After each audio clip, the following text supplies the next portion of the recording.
para nossa última questão, tá? Que é da personagem Dani, né? O que ele fala? Ele fala assim: escreva um programa que identifica se um número digitado pelo usuário é par ou ímpar, até que seja informado o número menos 1. Exibir o resultado, né? Ou seja, exibir se é par ou se é ímpar, certo? Então aqui, né, tem uma situação que também nós até já havíamos trabalhado, né, em um exemplo. É que você não sabe quantas vezes o seu programa vai ser executado, né? Ou seja, ele vai o que ele diz? Ele diz que um número deve ser digitado e identificado como par ou ímpar indefinidas vezes, ou seja, até que o usuário informe o valor menos 1, né? Então, nesse caso, gente, é necessário a gente utilizar um laço, né? E que quando a gente não sabe quantas vezes ele vai ser executado, eu falei, né, em sala que a gente utiliza o laço enquanto, né? Eu vou até abrir aqui, né, pra gente lembrar de como funciona, né? Ou seja, um laço, então o loop, né? O loop enquanto, ou while em inglês, né? Como é que ele funciona, né? Então, assim, enquanto, né? Nesse caso aqui, condição, ou seja, enquanto essa condição aqui for verdadeira, faça, né? Ou seja, enquanto essa condição aqui for verdadeira, o que está dentro desse bloco enquanto vai ser executado, tá?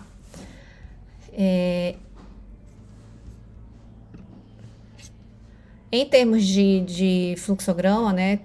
Que a gente bem já tinha trabalhado, a gente vai representar dessa forma aqui, tá? Então, assim, como em todos os outros exemplos que nós vimos até agora, existe uma entrada, né? Ou seja, o usuário ele entra com um determinado valor. Então, a partir desse determinado valor é que o programa toma as decisões necessárias, né?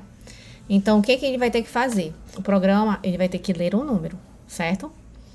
E que ele vai fazer o teste desse número, ou seja, o programa ele só vai executar, ele só vai fazer esse teste se é par ou ímpar se o valor digitado for diferente de menos 1, né? Ou seja, se o número for igual a menos 1, ou seja, igual como está nesse teste aqui, né? Se o número digitado for igual a menos 1, tá?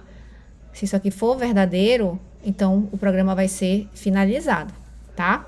Agora, se não, se for qualquer valor diferente de menos 1, o que ele vai fazer? Ele vai fazer o teste, né? Se é par ou se é ímpar. Aqui eu coloquei de forma textual, né? Número é par, ou seja, o número é par. Se sim, esse sim tá deslocado, tá, gente? Esse sim era pra estar bem aqui. Se sim, eu exibo que o número é par, tá? Eu finalizo o programa? Não, eu não finalizo o programa. Por quê? Porque o programa só vai ser finalizado se o número menos 1 for digitado. Então, a partir do momento que ele diz que o número é par, então o programa ele vai retornar novamente a pedir um número, tá? Agora, se o número não for par, ou seja, se isso aqui for falso, ele vai exibir que o número é ímpar. E mais uma vez, o programa não vai ser finalizado, tá? Ele vai retornar, né, aqui para o trecho em que o programa pede novamente um número, tá? E o pseudocódigo, né? Aqui tem o início, né, do programa, aí vai ler um número. Aí aqui o bloco como eu mostrei, né? Enquanto, condição, faça. Aí tem o bloco, né, os códigos dentro do bloco enquanto e fim de enquanto, tá? E depois finaliza. Então, bora entender um pouco melhor o enquanto. Então, enquanto essa condição aqui for verdadeira, tá? Aqui, nesse caso aqui, tá? O que eu fiz, né? É até diferente daqui, porque aqui, na verdade, eu gosto de trabalhar diversas formas para vocês entenderem também a diversidade, tá? Então, aqui era enquanto, porque aqui não é um enquanto, na verdade, são estruturas diferentes. Isso aqui é uma condicional. Então, se essa condicional aqui, número 1 é igual a menos 1, né? For sim, vai finalizar, tá? Só que aqui eu coloquei diferente. Eu quero que isso aqui seja executado né? Ou seja, que o programa faça um teste de par ou ímpar, tá? Se o número digitado for diferente de -1, tá? Então, aqui eu preciso colocar de uma forma que isso aqui sendo verdadeiro, vai executar o que está aqui dentro, né? E o que eu quero que seja verdadeiro? Que o número digitado seja diferente de -1. Então, neste caso, eu vou executar aqui. Eu poderia ter feito da mesma forma aqui, tá, gente? Aqui, só que só ia mudar as respostas e a ordem, mas a lógica, ela é a mesma, tá? Então, enquanto esse número for diferente, presta atenção no símbolo de diferente, tá? For diferente de -1, o que ele vai fazer? Aí vai fazer o teste se é par ou ímpar. Se número é par, então imprimir o número é par. Se não, imprimir o número é ímpar, tá? Aqui eu coloquei de uma forma só textual, tá? Ou seja, eu não fiz nenhum cálculo para identificar se o número é par ou ímpar. Como é que eu faço para saber que o número é par ou é ímpar? O número par é aquele em que, quando ele é divisível por 2, aquele que é divisível por 2, né? Ou seja, eu pego o número, divido ele por 2. Se o resto dele for 0, se o resto da divisão for 0, né? É porque ele é par. Ou seja, 20, né? 20 dividido por 2 dá 10, não sobra nada, não tem resto. Ou seja, o número 20 é par, tá? Se o resto não for 0, é porque o número é ímpar. Então, a matemática envolvida aí é essa, tá? É justamente a divisão por 2, tá? E no caso de um programa, a gente precisa incluir a matemática, porque a gente vai trabalhar com números. Isso aqui é uma representação textual, tá? O interessante daqui é a gente entender a sequência dos passos, tá? Eu poderia ter colocado aqui, né, a conta, não tem problema, né? Mas eu não quis, mas pode colocar, tá? Mas no Scratch é preciso, certo? Então, bora lá. Então, agora é a Dene. Tá? Não, eu acho que é Odene, né? Não sei, enfim. Então, o que acontece, né? Então, da mesma forma, ele vai ter que perguntar, né? Ele vai pedir um número, tá? Nesse caso, a gente precisa, a gente vai ter uma variável, eu criei a variável número, tá? Eu criei a variável número, que é o número de entrada, certo? E eu vou inicializar esse número, tá? Ou seja, quando o programa for executado, a primeira coisa que ele vai fazer é inicializar a variável com o valor padrão. Por quê? Porque quando eu trabalho com valores específicos, tipo, olha, se nesse caso aí, né, se o número for -1, eu preciso garantir, né, que no início do programa aquela variável não tenha armazenado o número -1, tá? Isso garante que eu vou dar segurança que meu programa vai funcionar corretamente em qualquer situação, tá? Então, eu vou inicializar a minha variável número. Eu vou mudar o valor dela para 0. Tá? Posso mudar para qualquer coisa, tá, gente? Posso mudar para -100, posso mudar para qualquer valor. Eu só tenho que... É uma forma de garantir que o valor desse número não é -1, tá? Então, o que ele vai fazer? Ele vai dizer olá, né? Aí, agora, o que acontece, né? Se a gente for olhar aqui para o fluxograma, né? O que tem que ser repetido, né? O que repete? Qual é o início da repetição? O início da repetição é leia número. Ou seja, no final de cada identificação, né? O fluxo, o loop é isso aqui. Tá? O loop é isso aqui. Então, ele vai acabar ou aqui, mas ele sempre volta para cá. Ou seja, então ele sempre está pedindo um novo número, certo? Ele só não retorna para cá quando o número, no caso aqui, foi igual a -1, que aí ele finaliza, tá? Então, percebam que isso aqui é um loop, tá? Ele fica rodando. Ele só não chega aqui novamente, ele só vai acabar quando o número for igual a -1, que ele vai para cá. É a única condição para ele finalizar o programa, tá? Então, o que acontece, tá? Depois que que ela se identifica, eu já preciso, tá? E colocar o meu bloco enquanto, tá? Que nesse caso aqui, né? Ele tá sendo representado pelo bloco repita, tá? Porque aí você vai dar uma condição, você não tá dizendo o número de vezes que ele vai executar, tá? Você tá dizendo para ele que ele vai repetir o que tá aqui dentro enquanto essa condição aqui for verdadeira, tá?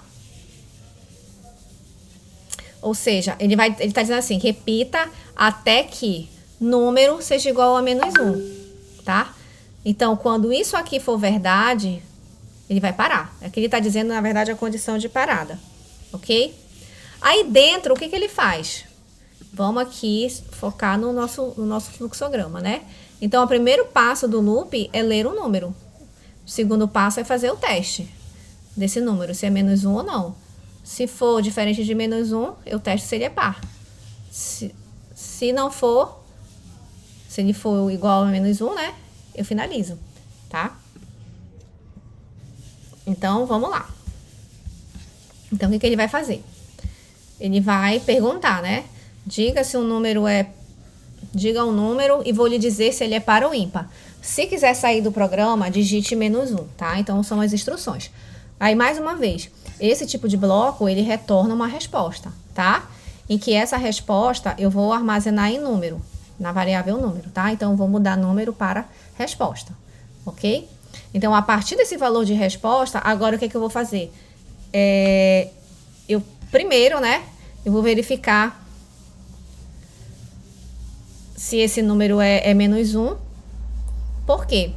Porque se esse número aqui for -1, o que vai acontecer, né? Ele vai perguntar, tá? Se esse número for diferente de -1,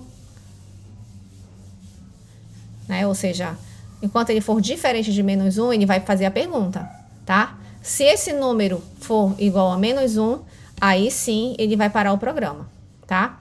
Então, o que vai acontecer? Eu vou colocar aqui, a primeira coisa, é a primeira condição lá, se eu devo continuar ou não o programa, tá? Ou seja, se número for igual a -1, então, se for igual a -1, o que eu tenho que fazer? Eu tenho que parar o programa, tá? Ou seja, esse se aqui é essa condição aqui, tá? Então, se número for igual a -1, eu paro. Se não, eu vou para o outro se, que vai identificar se é par ou ímpar, tá?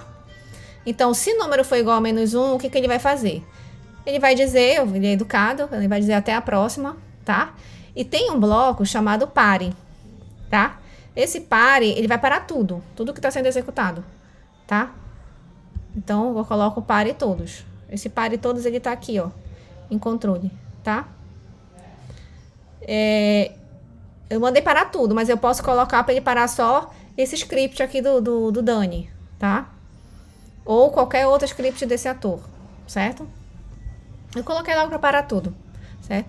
Agora, se o número for diferente de -1, ou seja, se ele for aqui pro não, aí eu vou fazer o próximo teste.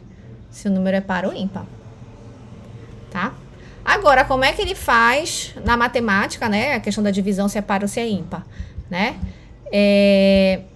Existe aqui em operadores, tá? O que eu vou fazer, né? A gente viu lá, ó, resto de, tá aqui.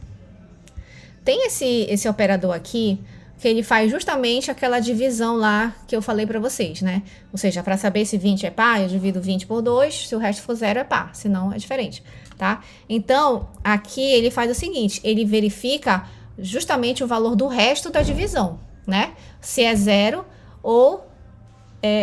na verdade, ele retorna o resto da divisão, tá? Então, por exemplo, se eu colocar aqui resto de 20 por 2, tá? O resto vai ser 0. Então, ele vai retornar esse 0, tá? Ele vai retornar o valor do resto, certo? Então, o que tem que fazer? Eu tenho que verificar se esse resto aqui, ele é igual a 0 ou não. Se ele for igual a 0, é porque ele é par, tá? Então, o que que eu faço? Eu pego esse bloco aqui de controle. Peraí. Deixa eu colocar um novo... Deixa eu colocar aqui um novo si, né? Porque esse aqui era o número igual a -1, agora para número diferente de -1, né? Ou seja, para fazer o teste se é par ou ímpar, tá? Então, a primeira coisa que eu faço, né? Aí eu vou ter que verificar se é par ou ímpar, tá? Então, eu pego, tá? E vou verificar se o resto... Aqui eu coloquei para um valor específico, mas pode ser qualquer valor. Ou seja, eu vou ter que usar a variável número. Então, eu pego se o resto de número por 2, ou seja, ele vai dividir número por 2, tá? E esse resto aqui retorna o valor do resto, tá? Que é isso aqui, tá? É essa operação. Aí, o resto, então, esse valor, ele vai verificar se é igual a 0, tá? Se o resto da divisão do número por 2 for 0, o que ele vai fazer? Ele vai dizer o número digitado é par. Se não, ou seja, se for diferente de 0, o resto, ele vai dizer que o número é ímpar, tá? E ele vai ficar repetindo isso aqui até que o número seja diferente de -1. Vamos lá? Ó, ele vai pedir, né? Eu vou colocar 1. 1 é o quê? O número digitado é ímpar. Ah, aí ele volta, né? Ele volta pra cá, ó. Ou seja, ele entrou nesse loop aqui, tá? Aí ele perguntou a primeira vez o número digitado foi 1. Então, ele não atendeu isso aqui e ele foi pra cá. Então, ele avaliou se o 1 é par ou ímpar, tá? Aí, vamos digitar agora o número par, 90. O número digitado é par. Aí, mais uma vez, ele retorna lá pro topo do loop. Aí, eu vou colocar -1. Ó, aí diz até a próxima e acaba o programa, né? Ou o script, certo? Então, gente, por hoje era só, né? Tem esse último aqui do Giga, que eu não vou explicar porque ele é muito parecido, né, com o do Ator 1, né? Que ele é bem simplesinho, tá? Então, tentem fazer, tem o comando dele, né? Que é esse aqui, né? Que tá lá no Ciga. Escreva um programa que verifique se a cor digitada pelo usuário é vermelho, né? O programa deve imprimir cor correta, caso a cor seja vermelha, cor incorreta, caso seja outra cor, tá? É a mesma ideia lá do primeiro, eu acho que vocês vão conseguir fazer sozinhos, certo? Eu vou encaminhar esse conteúdo aqui no Ciga, tá? E qualquer coisa, mais uma vez, eu fico à disposição de vocês, tá certo? Muito obrigada.